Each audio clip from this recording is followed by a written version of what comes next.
And now for a quick couple story problems. First, we're going to be doing a story problem that deals with Charles' Law. So for this one, we have a balloon at 25 degrees Celsius that takes up 3 liters. Then some air is let out and the balloon is only 0.5 liters. Now, since Charles' law is V1 over T1 equals V2 over T2, then we know that the volume and temperature are proportional.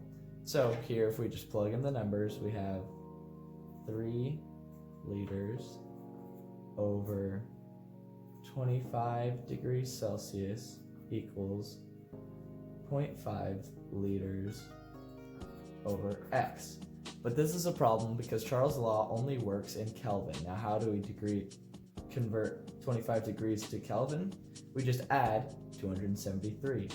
So then we get 3 liters over 298 Kelvin equals 0.5 liters over X. Now, we can solve this easily. You can do it several ways. The way that I like is the fishy method. So we multiply 298 degrees Kelvin times 0.5 and we get 149. Then we divide that by 3 and we'll get X. So that equals 49.66 degrees Kelvin. Now, that's how much the balloon, or that's how hot the balloon is going to be after we let all that air out. Now, you could convert it back to Celsius by subtracting 273 degrees. But yeah, that's the general property of Charles' law. And now we're going to do a story problem on specific heat. It reads, a liquid substance takes 334.88 joules to heat it up from 0 degrees Celsius to 40 degrees Celsius, and it weighs 2 grams. Now, this gives us all the information we need to find out what the substance is, since each substance has a unique specific heat. So the first thing we're going to do is we're going to look at this equation, Q equals mc delta T.